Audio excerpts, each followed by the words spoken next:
வணக்கம். கலியுக சகுனி நேயர்களே! நாம இன்னைக்கு விநாயகர் சதுர்த்தி அப்படிங்கிற ஒரு திருவிழாவ கொண்டாடிக்கிட்டு இருக்கிறோம். இந்த விழா ஒரு மதம் சார்ந்ததுன்னு சொல்ல முடியாது. ஒரு சில இயக்கங்கள் சார்ந்ததுன்னு சொல்ல முடியாது. இது அனைவருக்கும் பொதுவான ஒரு திருவிழா. விநாயகர் சதுர்த்தி. ஏழை, பணக்காரன்கிற ஏற்றத்தாழ்வு கிடையாது. மதம் சார்ந்த விழான்னு சொல்ல முடியாது. இதே மாதிரி இது ஒரு விநாயகர பல விதமா நம்ம பார்க்கலாம். அதாவது சமயோஜித புத்திக்கு சொந்தக்காரர், விஞ்ஞான விநாயகர். அதுக்கப்புறம் பார்த்தீங்கன்னா, ஒரு வேலைய ஆரம்பிக்க போறாங்கன்னா, அந்த விநாயகர வழிபட்டுட்டு தான் அந்த வேலைய செய்வாங்க. அந்த அளவுக்கு முதற் கடவுள் அப்படின்னு சொல்லலாம். விநாயகர பத்தி நம்ம இந்த அளவுக்கு பேச காரணம் என்னன்னா, விநாயகர் எந்த ஒரு யாருக்கும் சொந்தமில்லாதவர். ஏழையும் அந்த விநாயகர வணங்க முடியும். பணக்காரரும் அந்த விநாயகர வணங்குவாரு. ஒரு ஏழை அந்த விநாயகர் சிலை பெருசா வாங்கி வச்சு தான் கும்பிடணும்னு அவசியம் இல்ல. மாட்டு சாணத்த எடுத்து உள்ளங்கையில வச்சு ஒரு அமுக்கு அமுக்கி பிடிச்சு வச்சு கும்பிட்டா அதாங்க விநாயகர். அந்த விநாயகர் அந்த சாணி உச்சியில கொஞ்சம் அருவம்புல்ல எடுத்து சொருகிட்டீங்கன்னா முடிஞ்சுது. அந்த அளவுக்கு விநாயகர் நம்ம வணங்கலாம். அதே மாரி மஞ்சள் எடுத்து தண்ணி ஊத்தி கரைச்சு, அதையும் ஒரு பிடி பிடிச்சு வச்சோம்னா, அதுவும் விநாயகர் தான். வசதி இருக்கிறவங்க விநாயகர பெரிய அளவுல வச்சு கும்பிடுவாங்க. இப்படி ஏழைக்கும் விநாயகர் சாத்தியம், பணக்காரர்களுக்கும் விநாயகர் சாத்தியம். விஞ்ஞான விநாயகர்னு சொல்றாங்க.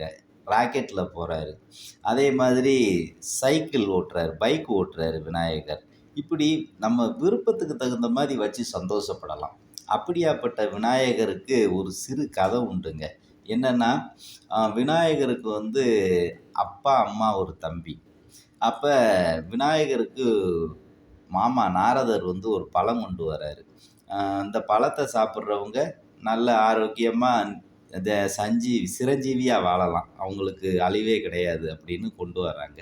அப்ப அந்த பழத்த அப்பா அம்மாட்ட குடுக்குறாங்க, சிவன் பார்வதிட்ட.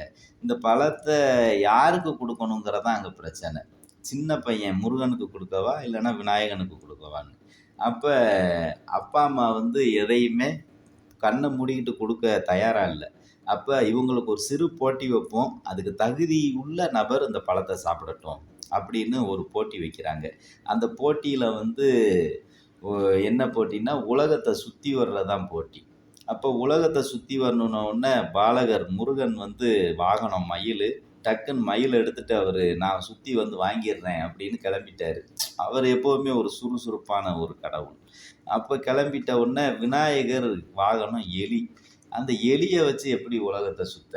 அப்பதான் ஒரு சமயோஜித புத்திய பயன்படுத்துறாரு. உலகம்னா என்ன? அம்மை, அப்பன். அப்பன், அம்மைன்னா யாரு? உலகம். அப்ப அந்த கேள்விய எழுப்பி, அந்த கேள்விக்கு இதுதான் பதில்னு கிடைச்ச உடனே, தன்னோட அப்பா, அம்மாவ சுத்தி அந்த பழத்த கைப்பற்றிடுறாரு விநாயகர்.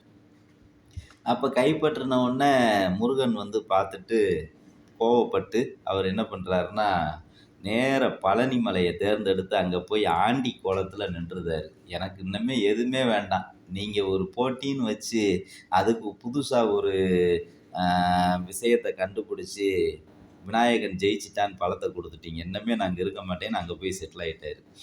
அதே மாதிரி இங்க விநாயகன் வெற்றி பெற்று பழத்த சாப்பிட்டதால, இந்த கதையின் மூலம் நம்ம என்ன சொல்ல வரோம்னா, சமயோஜித புத்திக்கு சொந்தக்காரர். அந்த சமயோஜித புத்தி நம்ம ஒவ்வொருத்தருக்கும் இருக்கணும். இருந்துச்சுன்னா வாழ்க்கையிலே வெற்றி பெற முடியும். அதே மாதிரி ஒரு தொழிற்சாலைன்னு எடுத்துக்கிட்டிங்கன்னா, அந்த தொழிற்சாலையில முன்னாடி விநாயகர் சிலைய தான் வச்சிருப்பாங்க. அந்த சிலைய பார்த்து சாமிய கும்பிட்டு உள்ள போற அந்த தொழிலாளி, சமயோஜித புத்திய பயன்படுத்தி நல்ல உற்பத்தி எடுக்கணும், பாதுகாப்போட எடுக்கணும். அவருக்கு எந்த பாதிப்பும் ஏற்படாம கவனமா வேலை பார்க்கணுங்கிறதுக்காக தான் அந்த விநாயகர் சிலைய வச்சிருக்கிறாங்க. அதுபோக விநாயகர் சிலை பார்த்தீங்கன்னா, அரச மரத்தடியில இருக்கும், ஆற்றங்கரையில இருக்கும். ஒரு ஊருக்கு நுழையிற நுழைவாயில்ல முன்னாடி விநாயகர் தான் இருப்பாரு. அந்த அளவுக்கு விநாயகருக்கு பெருமளவு முக்கியத்துவம் கொடுக்கக்கூடிய நாடு நம்மளோட நாடு. அந்த விநாயகர சகல மதத்தவரும் கொண்டாடுறாங்கங்க. அந்த அளவுக்கு விநாயகர் பரிச்சயமான கடவுள் அனைவருக்கும். அந்த விநாயகர பார்த்துட்டு அவர்கிட்ட வேண்டிட்டு போனா அந்த காரியம் வெற்றி பெறுங்கிற நம்பிக்கை இருக்கு. ஒரு லெட்டர் எழுதும்போது கூட மேலே ஒரு சுழி போடுவாங்க. அந்த சுழிக்கு பேர் பிள்ளையார் சுழி. அந்த சுழிய போட்டு ஆரம்பிச்சா, அந்த காரியம் கைகூடுங்கிறது நம்பிக்கை. அதே மாதிரி விநாயகர் வந்து நீங்க அவருக்கு படையலானாலும் வைக்கலாம். எப்படினாலும் அவர கொண்டாடலாம். ஏழைகளின் கடவுள். அந்த அளவுக்கு விநாயகர இன்னைக்கு பார்த்தீங்கன்னா, ஊர்வலமா நடக்குது. மேடை போட்டு உட்கார வச்சு கொண்டாடுறாங்க. அவ்வளோ ஒரு பெ வளர்ந்துக்கிட்டே போகுது இந்த விழா வந்து. வளர்ச்சியை நோக்கி செல்லும் விநாயகர் சதுர்த்தி வாழ்த்துக்கள்.